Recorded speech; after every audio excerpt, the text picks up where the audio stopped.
me, one of the biggest issues with a 2D or 3D platformer is the inability to have lots of replayability, is to be able to go back into past levels and replay them for new purposes, instead of just, hey, I can go replay those because I can. You know, they give me a real reason to go back and go into each level and continue to play the game even through the finish. And I think Super Mario Wonder is going to do that, but in a new, unique way. Not only are there things to collect in the level, but there's brand new badges that might actually change how we play the game and affects our characters in humongous ways. But before we dive into this discussion, stop what you're doing, make sure you leave a like and subscribe, as most of you watching this video right now are not yet subscribed. It'll only take a quick second, and just remember, we are super close to the launch of Super Mario Bros. Wonder, just 10 days away. Can you believe it? Just 10 days away until we get our hands on a brand new 2D Mario game. It's absolutely nuts. So if you want to be entertained and talking about Mario as we prepare for the launch of Super Mario Bros. Wonder, make sure you stick around. It's going to be a fun, about a week and a half, kind of, I guess, 10 days. It's going to be a fun 10 days. So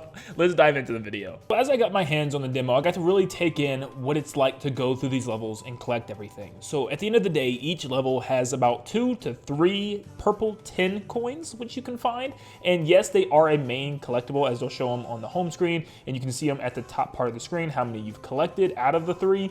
So yes, going through the level and looking for these is probably going to be difficult, as some of them are in plain sight and some of them require some extreme searching. So going back and finding those in levels is already going to be a big piece of replayability. Next up, you have the Wonder Seeds to collect, and they're at the end of the Wonder events, but they actually make you have to go back in certain levels, because sometimes you're not able to collect everything that you may want to collect in one go, as sometimes taking the Wonder Flower route will take you to the Wonder Seed, but also allow you to miss a 10 purple coin, which is very annoying.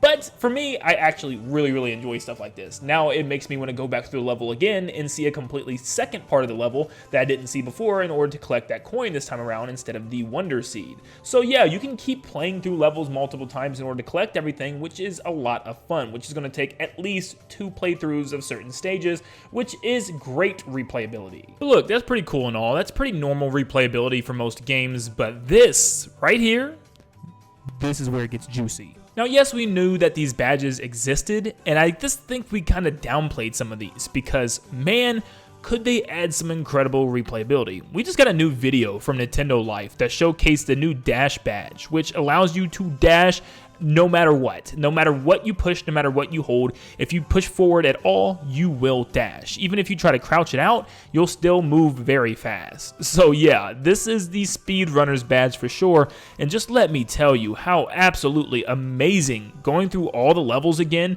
but with this initiated. This is going to set up for so many playthroughs of the game all over again, but all with this badge equipped, which would be so much fun to watch. A true proper speedrun of the entire game, but only with this badge, which means you're just going to sprint through every single stage, which would be a really fun challenge for a lot of people if they want to test themselves, you know, put themselves to the test and see if they can actually complete the game just by using this badge. And that's just the thing. It's not just this one badge. Do not forget, during the direct, we actually saw the invisibility badge as well, which makes your player completely invisible. And I can see people doing full game playthroughs like this also, which would just be hilarious. Trying to beat the game by not even being able to see yourself is going to be absolutely crazy. You're going to like have to carry something just in order for you to see where your player is. And trying to complete the game like this is going to make it extremely difficult. I almost hope that there's like a little badge check thing that where it tells you if you played through that stage with that specific badge, and maybe you can keep track of what badges you used in each stage and maybe go through each stage with the different badges, at least these special ones. Because when we look at the badges, we can see that these two dash and invisibility badges are in the final section in the yellow gold flowers, which means that it is a special badge, and those are the only 2 that we've seen so far, and as you can see, there's 4 more. So the question is, what are these other 4 badges and what are they going to be used for? Honestly, I think that's exactly what they're supposed to be, as the red ones are action badges, which allows you to perform specific actions. The blue ones are more in order to help your character find coins or find hidden collectibles and stuff like that, where these yellow/gold ones are for special things that changes your character completely and allows you to do some challenging things within the levels, like continuously dashing or being invisible. So we could be getting some really cool other badges that completely changes how the game is played. What if one of the badges makes you extremely tiny and also makes you a one-shot by all enemies, but you can run slightly faster and you have more of a anti-gravity jump this time around? And they could actually do this because it's already implemented in one of the boss battles against Bowser Jr., where you can see that the character turns small and Bowser Jr. turns big and then vice versa, but you can see that the Mario, or little baby Mario, actually has a zero gravity jump, so that mechanic is already in the game from the past New Super Mario Bros. Games. So maybe being a mini version of the character throughout the entire game could be a challenge. Maybe there's a badge that gives you kind of like space gravity, kind of like some of those space levels from Super Mario Maker 2, which allowed your player to float and glide through the air a lot longer. What if there's a badge that lets you vault over things and takes away your jump? Kind of like Super Mario Run, where when you run into an enemy, you'll kind of just vault over the top of it and you can bounce off of their head, or you can vault over small objects in order to climb up them, or maybe it lets you climb up certain objects that you otherwise couldn't jump, making it extremely difficult to complete the game because you lose one of Mario's biggest things, his jump. So maybe it's like a parkour badge or something along those lines. If there was like a special badge, like the final one in the game, turn your character into an 8-bit version, like one from Mario Brothers or Mario Brothers 3 or even Mario World,